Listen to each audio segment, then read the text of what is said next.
isn't it, to take our eyes off Jesus? It's so human to dwell on it, Robin. Yeah. Absolutely. Say, oh, it's not happening, I'm going to think about everything like absolutely. Or sometimes you're denying your feelings or something, don't you? And bumped into Ava today, my other sister, and I was saying how we normally give each other a hug on the road, and she says, I'm totally burdened, heavily burdened, she says, that was her word. And she was talking about Ryan, like with the back to him, we were praying with him last week, and she says she's just so fearful about the results coming back because she had to pick him up from school yesterday. He tried to get through the day apparently, but the pain got so bad at 12 o'clock, he was crying by 3 o'clock. And she had to pick him up. He hasn't done any sport. She sent letters into the PE teacher for the past year saying that he can't do, and she says every scenario is going through her head now at this stage, wondering is the MRI going to be okay, and she's clinging on with all of her might to the Lord, but there's always that what if something does, because Christians do face trials and whatever, but she actually felt so depleted herself from lack of hope, that she couldn't even get out of the bed this morning, and she was no good even to Ryan. She was totally floored. But we prayed her, I went back and prayed with her, and we prayed with Ryan, but I couldn't help but think myself, what if they are bad, what? The thing is, it's gone on so long, it's not likely to be anything, please God, but there always is. I often feel like prayers, or especially for the children, there's always that tinge of fear that something bad might happen, and I'll be tested in that way, because I often see Kathy and Paul and all they've been through, like they've been really tested to the hilt at times, with different people with cancer, and there's been so many tragedies in their family that I've been, gosh, what am I going to be faced with, or what am I going to be tested with for my faith? And it does shake your faith. What's the end result of what they've gone through? Always victory, always victory. That's what I was saying to Ava. I said, if we don't turn to him in prayer, we go down that route of hopelessness and that we can't turn to him, he's not going to answer, we just don't even bother praying. You become so depleted, that's exactly what the enemy wants. So. And I think you're exactly right, and I think it's also worth mentioning that, Philippians, although Paul includes Timothy in the writing of Philippians, it was written predominantly by Paul, who has suffered more than most. Less than Christ, but certainly more than most, and yet he's saying, therefore my brethren, my dearly beloved and longed for, my joy and my crown. He's looking at the positives, and he's saying, be careful for nothing. I'm languishing in prison, but be careful for nothing. Give thanks in all things. It's hard to do, isn't it, when tremendously hard. When you're going through something so difficult as that. But we did it, I thank God that I was able to be in that place to encourage you, because I could meet next week, and I says that's why we're there, to encourage one another and to build each other in our faith. We have a strong prosperity families of the week. And I says, I could be like that next week, and I might need your encouragement, It's one of the benefits of a prayer journal. I mean, that's what I advised her, to go home and read what the Lord had done for her in previous times to refresh her own head, and she did. And by the time I went back to her, she was like a different woman. It's one of the benefits of a prayer journal. I mean, I'm absolutely awful at journaling, diarising. It's one of those things. It parallels to me being good. I am for a certain amount of time, and then I'm not. I'm well behaved for a little bit, and then I'm not. I journal for a little bit, and then I don't. But it actually, you can look back, and we've done it here. We've prayed for Sharon and Josh and Hannah and Chelsea and Mark and what have you, and we've seen the results.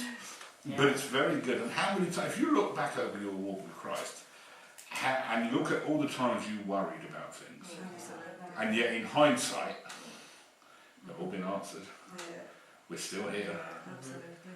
I've been ill since the mid-80s. Physically, mentally, I've been ill most of my life. But physically, since the mid-80s, but I'm still here. God is so gracious. And I may still be ill, but they said I would be. Yeah. And that's the grace of God. Yeah. No, 1999, Yeah, I see. they gave me a wheelchair. Yeah. They built me a wheelchair and said, get used to it. And in the end of 1999, I gave it away. Never been in it. And I won't, and because I have gone, and Janey, you have arthritis, and you know, they said you'll be in a wheelchair, and Janey said, no, I have Jesus.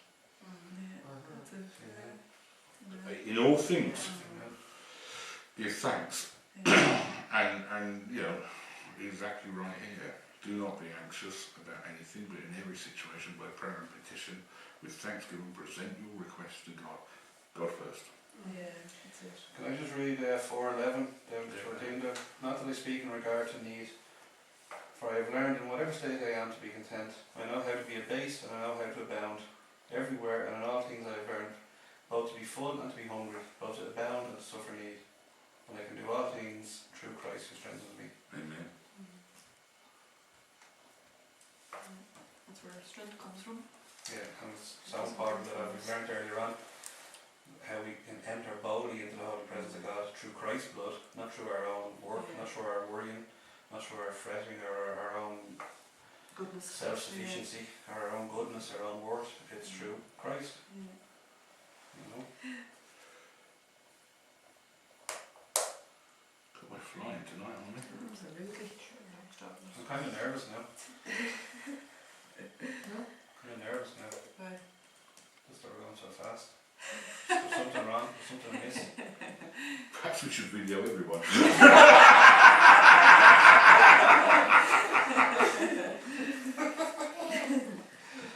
Can I just, where are we? So 6. Just to clarify, the word careful, where it says, be careful for nothing. That's the King James. I don't know what the New King James is. Anxious. Yeah, in the King James it said be careful. Doesn't make sense, just be careful for everything. Yeah, it does, because the original Greek is merina, which is to be anxious or to be troubled or to be filled with care. So instead of, There's the word. instead it doesn't say don't be careful. It means do not be filled with so much care that preoccupies you. Yeah. Thanks for that.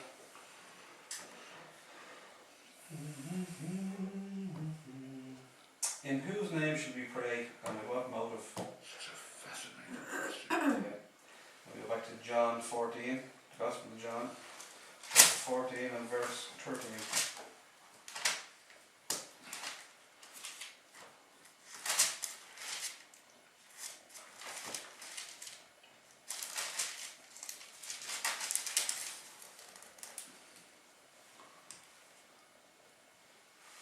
And whatever you ask in my name, I will do, that the Father may be glorified in the Son. And 14, if you ask anything in my name, I will do it.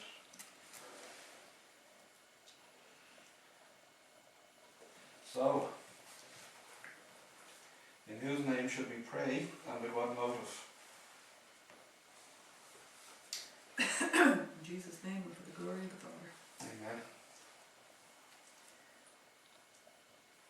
So you shouldn't ask for anything that wouldn't glorify the Father, is it?